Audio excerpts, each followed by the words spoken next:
Son Excellence, Madame Her Excellency, Maia Sandu, President of the Republic of Moldova.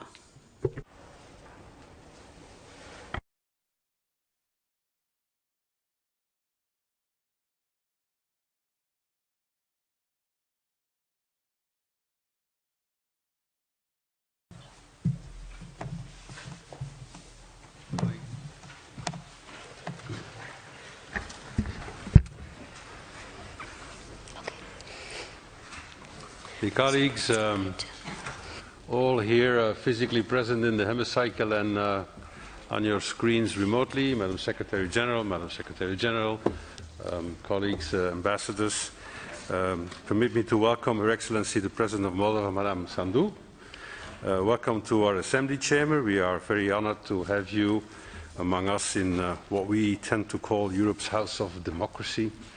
We're very pleased that you found time in your busy agenda to address the Assembly and exchange views with our parliamentarians.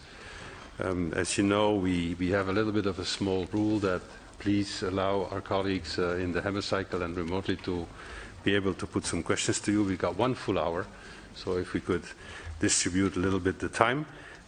Allow me also to congratulate you on your election, being first female President of the Republic of Moldova, I've been told.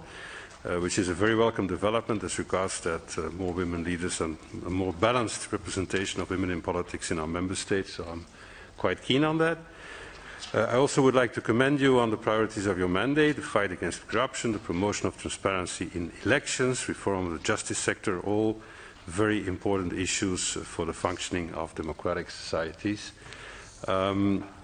The importance of partnership and dialogue between us, the Parliamentary Assembly, and our member states is obviously very important, and we do play a key role as Assembly in advancing political parliamentary dialogue on a pan-European level, more specifically in this case with your country. And we look forward to hearing your views on the current political developments, progress and challenges with regard to upholding and strengthening human rights, fundamental freedoms and the function of democratic institutions in your country. As we know, this is a little bit complicated for the moment, but we will hear from you and, of course, as well as the advancement of European integration. So, without due delay, Madam President, it is my pleasure, my honor, to give you the floor. Please take the floor.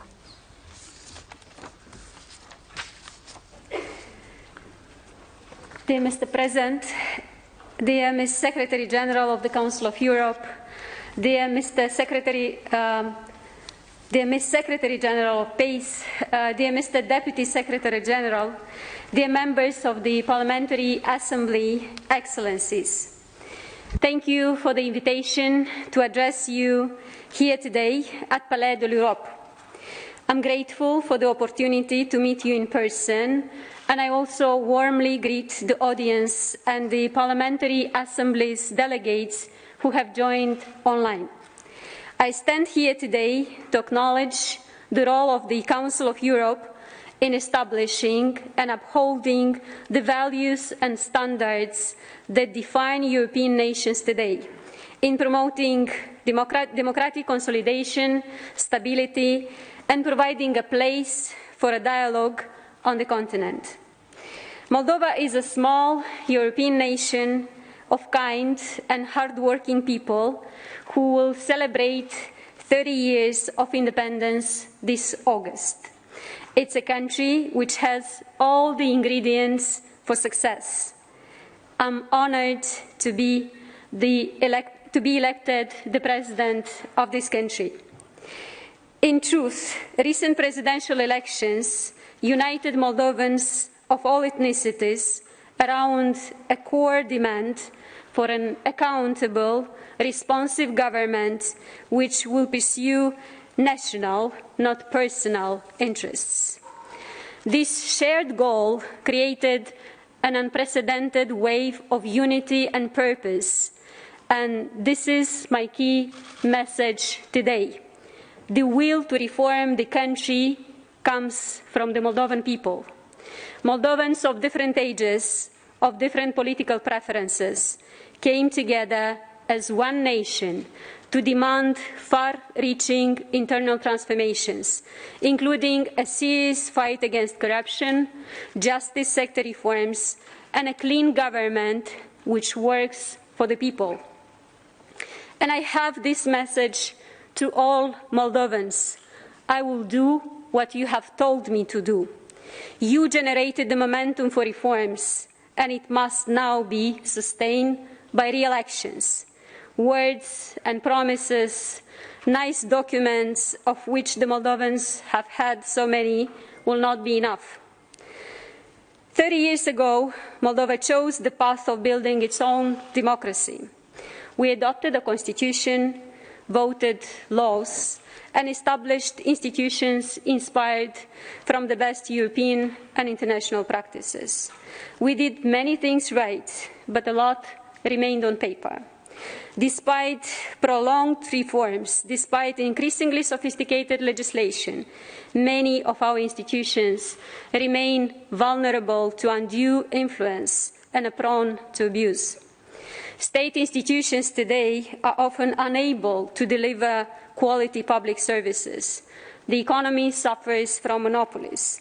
Some people lose hope in the day of tomorrow and choose to leave the country in search of a better future. People voted for a serious change. But what exactly does change mean for Moldovans? It means that Moldovans want justice. We want better standards of living, access to quality education and healthcare, and better infrastructure. We want a country with a real economy, where foreign and domestic investments feel secure, where there are jobs for all. We want our people to choose to return and live in Moldova, not because they have to, but because they want to. Change means that Moldovans will trust their state.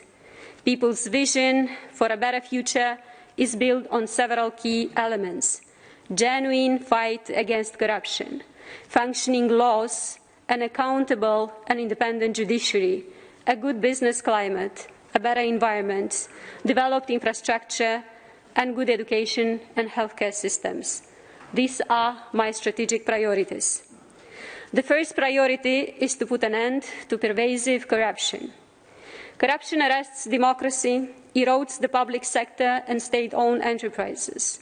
Public officials are not held accountable for their actions, and those who should stop abuses, judges, prosecutors, law enforcement officials, are in many cases the offenders. As a result, we see growing distrust between the state and the citizens. According to international assessments, Moldova faces close to $1 billion per year in illicit financial flows through corruption, money laundering, and smuggling. This is a huge amount for my country. Only a fraction of this money would be enough to double the salaries of teachers or repair most roads in the country. Moldovans are hardworking people. The money that Moldovans earn should go to increase the benefits of all, not construct mansions for corrupt officials. Moldova's key challenges today is to create an efficient, democratic state where everyone would know that their hard work pays off to them personally and contributes to the welfare of all. The people of Moldova elected me their president with a strong mandate to fight corruption and open the doors to fundamental transformation inside the country. And this is my first and most important priority. This task cannot be achieved by just one institution, no matter how determined it is. There has to be a common sense of purpose in fighting corruption between the presidency, the parliament, and the government. Early parliamentary elections, which will take place soon in Moldova, will open the doors to this change of political personalities who are running the country. The forthcoming elections will give us a unique opportunity to pursue a serious reform agenda, to step again on the path towards democracy and restore trust between the people and the state. Second, we must reform justice. It is a foundation for increasing investments in Moldova's economy, both local and international, and bolster the efficiency of the public sector. Everybody in Moldova must be treated equally. For too long, the few have had it all from the state, and the many have had very little. An entrepreneur who has been constructing a strong business during his or her whole life, only to see it taken away by those from high-level offices because they wanted the profits that the business generates. Courts that adjudicate cases in favor of those with power and money and treat people without connections unfairly, or support a corrupt official who snatches government property through affiliated companies in front of everyone's eyes. Judges who close their eyes on cases of flagrant corruption and absolve high-placed criminals from responsibility. We must change that. The business person is the backbone of Moldova's economic growth, and he or she should have exactly the same treatment as the powerful national officials. Everyone in Moldova must know that the state and its justice system will treat them fairly. This is the goal of our justice sector reform, which will increase citizens' trust in government institutions. Third, a less corrupt state and an impartial, independent judiciary will create a strong foundation for a functional economy and economic growth. This, in turn, will generate budget revenues to rebuild Moldova's crippling infrastructure. But most importantly, this national revenue that will be taken away from regional criminal networks and corrupt officials will allow a cleaner Moldovan government to do what it should have been done over these 30 years of independence: invest in Moldova's key national asset, the human capital. We must significantly increase our investment in better education and quality healthcare, and we must guarantee decent social support for the Moldovan people. This is, in a few words, the vision for the country and the program of reforms which all Moldovans want, no matter whether they speak Romanian, Ukrainian, Russian, Gagauz or Bulgarian. This is the common purpose and the core agenda which has united all Moldovans. Ladies and gentlemen, this hall has seen many speeches, visionary, inspiring messages of hope, unity, progress and peace. My message today is different. The Moldovan people want the presidency to join forces with the new parliament and the new government to clean the country of the vices that are holding it back. And I ask for your support in doing so. And this time, Moldovan politicians should not fail the people. Rebuilding trust between the state and the citizens is not an easy task, but it must be accomplished as a fundamental precondition for a happier, more prosperous nation. While this trust may be a global phenomenon in today's world, worsened by the pandemic and competing narratives, the key to fixing the fabric of Moldovan society is in Moldova. By tackling corruption, reforming justice, creating accountability in our public sector, and investing in education, healthcare and social protection, we can reconnect our institutions with our people. The power of institutions doesn't lie only in the words of the law that describe their attributions and competences. Their power lies in the dedication with which their employees choose to do their work every day. It resides in the quality of the services provided to the citizen, in the professionalism of the clerk at the counter, in the clarity of the procedures, in the behavior of the patrol policeman on the road, in the stubbornness with which a prosecutor defends the public good from the actions of an immoral official, in the strength with which a judge chooses not to answer the phone if someone influential is calling to intervene in a case. Public servants need to know that they are in the service of the people. What we set out to do requires courage and continued sustained efforts. The drive for reforms must continue to come from the people, no matter what obstacles might block the road. And there are many obstacles. Corrupt forces will fight back because they stand to lose not only their illicit revenues, but also their freedom. But people are determined to fight for change and count on the support of Moldova's partners at the Council of Europe. In the past 26 years, the Council of Europe played a crucial role in helping Moldova transition to a more democratic system of governance. The Council of Europe and its institutions, the Parliamentary Assembly, the Council of Ministers, the Venice Commission, the Congress of Local Authorities, and others stood beside Moldova in good and bad times. Thank you for all the support you have given our country in our difficult moments. Ladies and gentlemen, I put restoring citizens' trust in the state and the fight against corruption at the center of my address today, because they are key to ensuring stability and security in our broader region. Corruption is a security issue, and it does not stop at Moldova's borders. Smuggling, money laundering, hybrid threats are all transnational threats.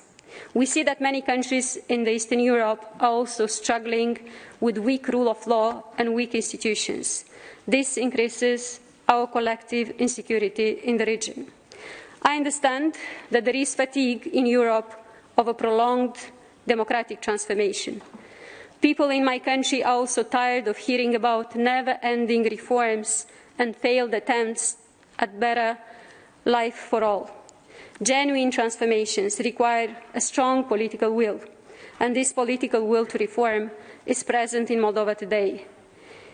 If we plant the seeds, we will provide for a better future for our children, and we could focus more on what really matters for our future: strengthening environmental and climate resilience, supporting digital transformation, enhancing connectivity and promoting fair and inclusive society, our common European priorities. Today, my country needs help. The Moldovan people are determined to bring it back on track and make it work for them. The Moldovan people want to be able to say with pride, this is our state. This might seem difficult to do, but Moldovans as a people can do and have done impossible things. We might be a young and fragile democracy, but we have always been a diverse, open, resourceful, and fair nation. Despite previous setbacks, we can turn our fate around and make our country prosperous. Where there is popular will, there is change. Where there is political will, there is genuine reform. It is time for Moldovans to have a decent life at home, and we will achieve this together as a nation, as a country, and as a family of nations, united in our desire for democracy and the rule of law here in this key European fora, the Council of Europe. Thank you.